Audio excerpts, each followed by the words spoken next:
Hey guys, welcome back to Jessin Reads Romance. I'm Jessin, and today I'm going to be talking about the books that I read in January. I want to go over like my favorite books, my least favorite books, books that I didn't get to in weekly wrap-ups. There were quite a few toward the end of January that I haven't talked about yet that I'm really excited to talk about.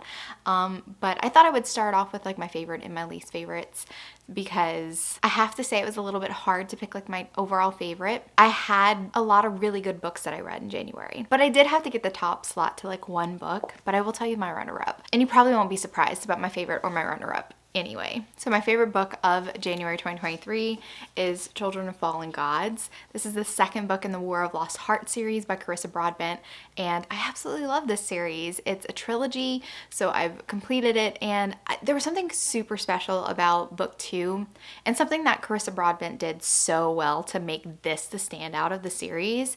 It is a spoiler, so I can't exactly go into those details, but I definitely do want to talk about this series as a whole. And I think that I'll go into most detail when I do my weekly wrap-up of the first week in February, when I did read the last book of the series. So I'll go into spoilers there, and I'll talk about why Children of Fallen Gods was the favorite of the entire series. But this book is so special, this series itself is so special, and it's because these characters, I really and truly think that these characters really made the world for me, and I am so sad to like have it end, but also like I have just been riding on cloud 9 after finishing this series. So it was a wonderful way to kind of kick off the new year, and I'm really grateful for it. So yeah, this was my top book.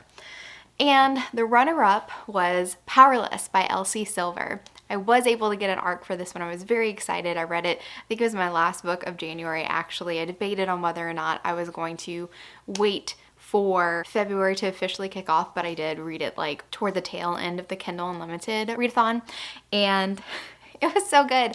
I am particularly fond of Friends to Lovers romance. I was already very excited when Elsie Silver did announce that this was going to be Friends to Lovers, and it really didn't disappoint me. It really didn't disappoint me. So both Children of Fallen Gods and Powerless were 6 stars in my mind. They brought me the greatest joy in January. That's how my rating system works. It's how do I feel coming off of this book? Does it mean that either of them didn't have any technical flaws? No. Does not mean that at all, but it does mean that it was my personal favorite, and they're going to be in the top slot. So those are my favorites, and you might be able to guess what my least favorite was as well. So I did start off my year with trying to knock out books that were like a little bit of a commitment. So I have the 12 Fringe challenge that I want to complete for this year, and the way that I'm going about it, I was picking one book per month that were recommended by 12 friends. So the first book that I read was Broken Play by Allison Rimes, and I absolutely hated this book. The hero was a cheater, and I did not feel like he was redeemable in the end. And the little moments that the heroine gets in this book to kind of lay into the hero for being a cheater on his wife, I didn't find them to be enough, because overall my impression of this book is that the book really cares more about the hero's feelings, the cheater's feelings, than it does the heroine's. And I wish that it was focused more on her healing and what she wanted in life. But when her main goal was to make sure that her husband still had a family, because her family was his family, even after he cheated and hurt her so deeply, it made me really sad for her that even though her world was imploding, her main concern was still his feelings, his well-being, and it just did not work for me. So yeah, in the end, I absolutely despise this book, and I don't ever want to read one again. I don't want to read this. There is a second book, and it's not really a duet, but the mistress gets a book in the second one, and I'm completely uninterested. I'm completely uninterested in that. So yeah, worst book of January so far. I'm going to make a prediction that it possibly might be the worst book that I read all year, just because I don't know if any other character in a book can be so hated in my mind. Like it's a high bar. It's a high bar to set for most hated character, and he's really there. Drew, the hero, is really there, and I hate calling him a hero. The husband, the cheater husband, is right there for most hated character that I've read so far this year. The most surprising book that I read in January was Get Thee Off My Lawn by Daria Vernon. This book, I don't know, I didn't have any expectations going in. I think that Daria Vernon's covers look really inviting. I haven't read one before. I saw Booked with Vi read it and I was just like, you know what? I'm just in the mood for it says it's a rom-com, so I'm in the mood for a rom-com historical romance. And it really delivered. It is short and sweet, but packs a punch. I love the characters so much. They were very endearing, and we also have some really funny scenes with swans. Gerald the swan, I don't know, he just lives rent free in my mind. It was such a good time. It's like if you need something uplifting, something super fun and easy, I think that this book is perfection. A book that I loved in January that was recommended by a friend was The Last Kiss by Anna Bloom. This book was actually recommended to me by Crystal last year, and the author took it off of Amazon. There was only, I think, a paperback copy was available. I wasn't interested in investing in a paperback because it was on KU. It's now back on KU. And the premise is that the heroine is dying of heart failure. She's pretty young.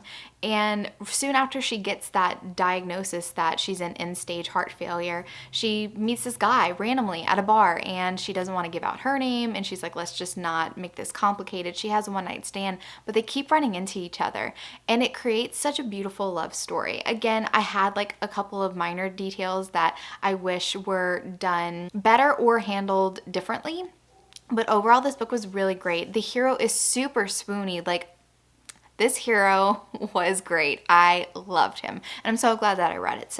And the last kind of like wrap up category that I have is books that I read because of the cover. And did my eye deceive me?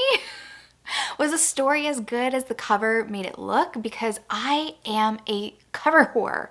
I will totally pick up a book just because I'm like, that's pretty. That is a pretty cover. Like, I will pick that up.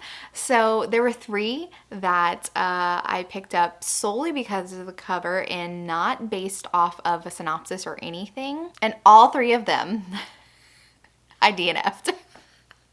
So my eyes definitely deceive me. All the time. All the time. It happens all the time. Now, I will say the amount of DNFs that I had in January, they were astronomical compared to like literally all of 2022. I think I've already DNF'd more books in January alone than I did all of last year. I just don't have time anymore to push myself with a book that I'm like, it's not giving me what I need out of reading. So that was one of my goals, and I'm pretty proud of myself because I went on to read so many other books that I loved, so I'd rather be doing that. So anyway, okay, so the first one is The Boss by Melanie Moreland. I have read books by her before, and I actually really like them. And the premise of this book was just so elementary. Like the way that it was set up, I was just like, that's not all there is to the story, is there? In the beginning of the book, our heroine is running away and we don't know what from. We know that she's hurt. She ends up in this abandoned warehouse, so she thinks, and passes out. When she wakes up, she witnesses a murder, and we're introduced to our hero, who is not technically head of like a mafia or anything, because his organization, I don't know what you call it because he's not like technically mafia. They go after basically like the bad guys, so he's like an altruistic vigilante head of family, but not mafia.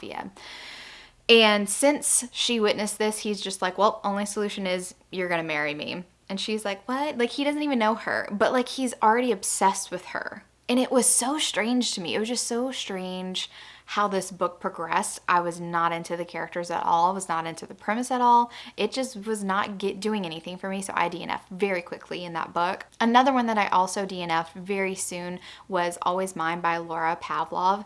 I was just not feeling it. It's supposed to be a friends to lovers. Again, I really like friends to lovers romances, but I think it was more like a writing issue, really.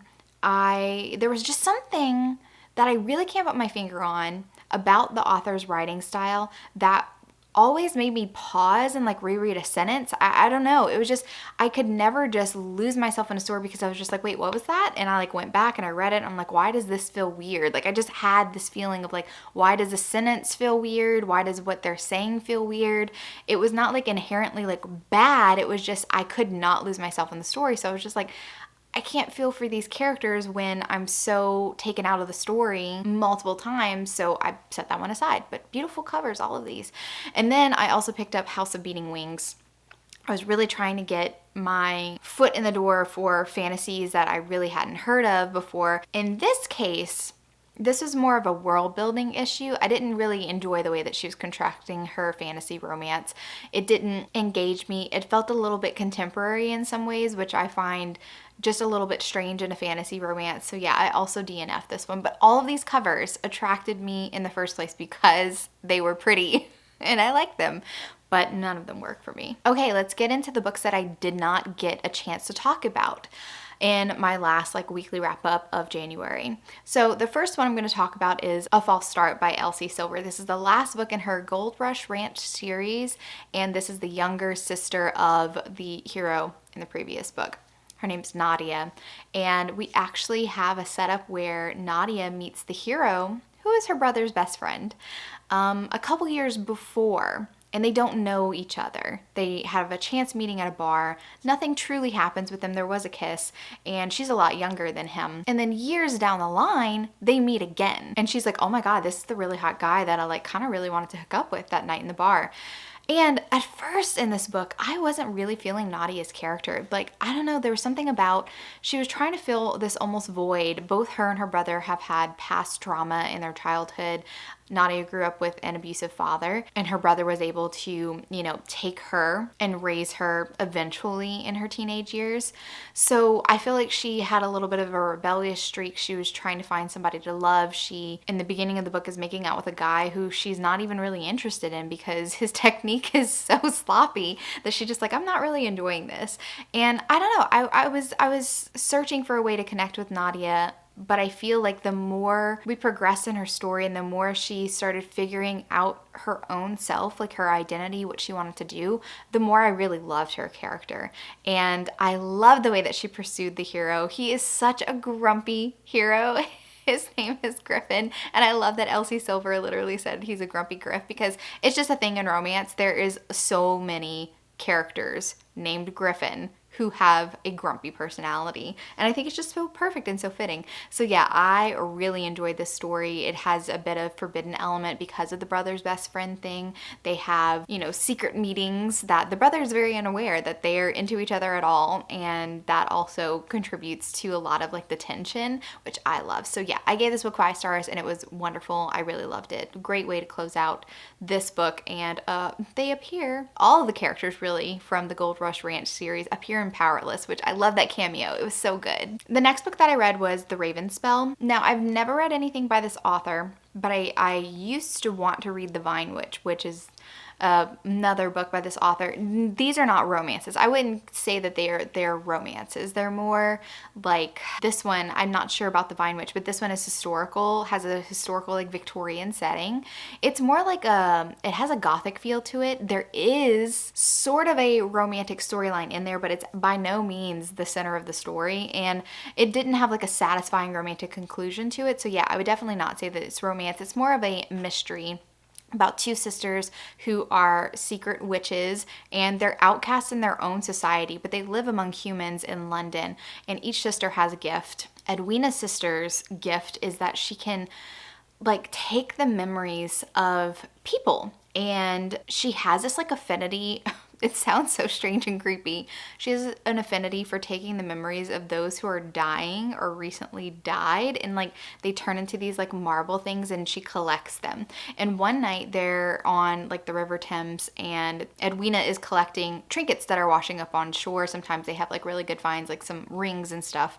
And then they find this man who is near death. So the sister takes the memory, and Edwina calls or sends a patrolling police officer towards the River Thames so that they know that there's a body down there. But they're he's dying. Well, he doesn't die, and he wakes up with amnesia. Basically, he knows that his memory is something is missing, and he pieces it together and makes his way back to these sisters. So it's kind of a mystery of who attacked him in the first place. He's also part of this magical hidden community, and he's also an investigator. So he is investigating a mystery, but then we also have the mystery of who attacked him. So it's a little bit convoluted. I was engaged for a lot of it, but toward the end, I don't know, it just kind of like fizzled out. So this was okay.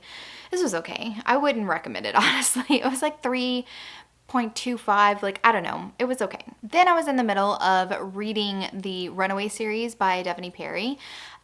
Tori and Jess hosted a read along. I wasn't able to make it to any of the live shows, but I'm really glad that I actually read the books in this series. I hadn't read them previously and I really enjoyed them. They're all on the shorter side. I don't know if they're novellas, but they're a short book. But I like the premise of these characters who have this history. They were all children in bad circumstances and they ran away from home and they lived in a junkyard for like the later teen years, and they all kind of spread around the country. The first book is about the heroine who she takes one of the cars from the junkyard like years ago and she had it restored. Once her life kind of falls apart, she has a bright idea to drive this car cross country from the East Coast to the West Coast to find the original guy who kind of like invited them to the junkyard. He was their friend. His name was Carson. He was like a year or two older than them, and the rest were girls, and he took them under his wing because he was living in the junkyard and gave them a place to stay. And they kind of lost touch. She, London, wants to give this car that they kind of lived in back to him. And on her way, she finds love. And it kind of, each book, someone takes this car. And it's kind of like Sisterhood of the Traveling Pants, except it's a car that everyone's taking and trying to get to California. But they find love on the way, and I really like it. So Forsaken Trail, we have our heroine, Arya. She's going to visit her sister. Her sister is a secretary for like a billionaire, and Arya has never gotten along with Brody, ever. But when she gets to her sister's house, her sister lives on Brody's property. She finds her sister sick, and her sister was also supposed to attend this wedding with Brody, so Arya goes in her place. They have a one-night stand. There is a surprise pregnancy in here. So if you don't like that kind of thing, then this book is not for you, but I really enjoyed it. I really liked this opposites attract romance, and I liked Brody's background with his family and the way that they kind of got to know each other better because of this pregnancy, because they lived in different states and it kind of required them to be together because they wanted to raise the baby together. They both wanted to be involved. So anyway, I really enjoyed this book. I gave it 4.5 stars. Like, it was just an easy read and likable characters. And the final book in the series is about Clara, the twin sister, Arya's twin sister. She is a single mom. So she has her son, August, who is so freaking cute. He is so adorable. She's the last leg on the trip. And we find out in her point of view that Clara has always had this crush on Carson. Originally, Carson and London had dated the heroine from book 1, but they had broken up even before they moved out. But Clara had always had a crush on him, and we get those glimpses of like how they were friends in the junkyard and how excited she is to see him, and also very nervous to see him again after all these years. They haven't been in contact at all. So when she shows up on Carson's front door and he recognizes her, they spend like the day together, and it's so amazing, so good. And then she finds out that he has a girlfriend, and it is so devastating and so heartbreaking. But oh my god, this is another example of like really good friends to lovers. I like the depth in relationships that friends to lovers tropes can bring. Not always, because I feel like some friends to lovers aren't done well, in my opinion, because I want this depth of emotion. I want to really feel like these characters know each other inside and out. And that's what this book gave me. The pining was very aching and sweet, and I really enjoyed it. They just felt like soulmates, you know? So I gave this one 5 stars. It was good. I liked it. It was so enjoyable. Then I read Not a Hero by Cherise Sinclair. This was a Patreon exclusive vlog, so I filmed a vlog exclusively for my patrons, gave them all my thoughts, and I'm just going to give you a brief rundown of what went on in this book. I really didn't enjoy this one. There was lots of interesting choices by the author that I was just kind of like, I don't like this. The heroine is a librarian, and she does like freelance research for a bunch of different people, all different careers. She just helps them research whatever they need. She gets involved with this kind of like conspiracy. An author has found out some conspiracy and they want to silence him and her because she is privy to that information. So she gets attacked and she ends up by escaping. So she's on the run. She's using an assumed name and she ends up in this small town in Alaska. And then the hero is a part of a group. It's like a found family. They were all foster kids and they were rescued by this man who is a prepper and he likes to live off the grid. And so he kind of like instilled all those kind of like surviving in the wild things in all of the foster brothers. And in his will, he kind of like gave them all property in the small town. So our hero is the reluctant current chief of police. He's just getting in on the job. And I did not feel anything for this couple. Like, I don't know, they were just very lackluster together. And what really annoyed me about the heroine's character is that she used I'm a nerd and I'm an introvert in the most negative ways. Like, she was defective because she was a nerd and an introvert, and it really bothered me. It really bothered me. Their relationship was very physical to start off with, and yeah, I got really bored. It also had some similar kind of like elements to the Catherine Cowles series that I read. The first one's like Shattered Stars. I forgot what the actual series is titled, and a lot of her books look the same, so I get a little bit confused. But they have people who like live off the grid, they don't trust government and stuff like that, and so they kind of are a little bit crazy. they're crazy, and they just attack people. So yeah, we have that, and I don't know, I was like, I'm not interested in that. So it was okay. I gave it 3 stars, but I feel like that was generous, honestly. The other book that I read for that Patreon exclusive vlog was Lotus, and Jennifer Hartman has never fully brought me around to a book and the story. And what I mean by that is they all had the potential to be 5 stars, but in the end they never were. I've always had like some sort of issue, whether it was the third act conflict or something that I don't feel like she handled very well. And Lotus is no exception. Like, all of the books that I've read by Jennifer Hartman have like such cool storylines that I'm super invested in the beginning. The hero in this one was kidnapped when he was 7, I believe. I can't, 6 or 7, somewhere around that age. And he's been living in a bunker for 20 years, and he escapes, and he's being reintroduced to this world that he thought like went through like a nuclear like apocalypse and stuff like that. And the heroine was his best friend as children. They were best friends. They were also neighbors. And the heroine has commitment issues, and I think that was my main problem with the whole book, is the heroine's commitment issues kind of made a little bit no sense to me. It didn't make her reasoning that she gave for her commitment issues. I didn't like them. The fact that the hero was so into her, and he's such like he has an innocent personality because of how isolated he was for so long. And I just felt like she was leading him on, and I felt like it was so unfair. Like, the hero was too good and she was messing around with him, and I was mad at her for it. And then also we have like some interesting things that happened toward then, and by interesting I mean felt a little dramatic and over the top, more than the situation warranted. I don't know, it just didn't really pull it through for me. So I ended up by giving this book 3.75 stars. And in case you haven't been wondering why I'm giving books like 3.25, 3.75, I'm using Storygraph as well as Goodreads to track my reads, and Storygraph has quarter stars, and I really like that because it really helps distinguish books from each other, because I'm like, oh, this isn't quite a full 4-star. It's like a little bit less, but it's also not a 3-star. Like, there were elements that I really did enjoy about it. Yeah, there we go. So those are all the books that I didn't get to, but I do want to talk about like the books, because when I say that January was such a great month for me, I do want to just mention what were my other highlights besides like my top favorite books of this month.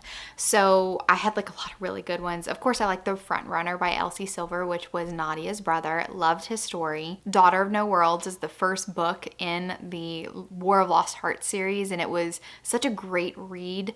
I know that a lot of people really love The Serpent and the Wings of Night, which I also read this month. I really like this one as well, but there's just something about Daughter of No Worlds that felt so solid to me, and I feel like The Serpent and the Wings of Night is still getting its bearings. So yeah, both those books were really fantastic for me this month. The Lone Wolf's Rejected Mate by Kate C. Wells, great shifter series.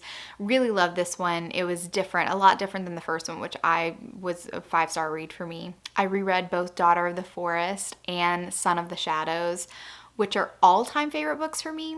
They're not specifically romance. They're historical fantasy with romantic elements in there, and they do technically have HEAs at the end, but if you're looking for like classic romance books, these are not it. They're not going to have enough romance to satisfy normal romance readers, but for me, these books are just, I can't see them ever losing their shine decades later. Like, I'm still going to love these books decades down the line. I just know it. Magic Tides by Ilona Andrews. Oh my God. In the recent blog post, it did say the Wilmington, I think that's the town that they're in, years. So I'm like, so we're gonna get more, right? I don't always read their blog posts because they post so many, but I kind of really like the way that Ilona Andrews keeps their fans like really in the loop and up to date about their lives and also what they have planned. So I could have missed that, but I would read all the novellas in the Kate Daniels series, especially about this particular storyline, which is spoiler for the series, so I can't really talk about it, but oh my God, it was so good. I loved it.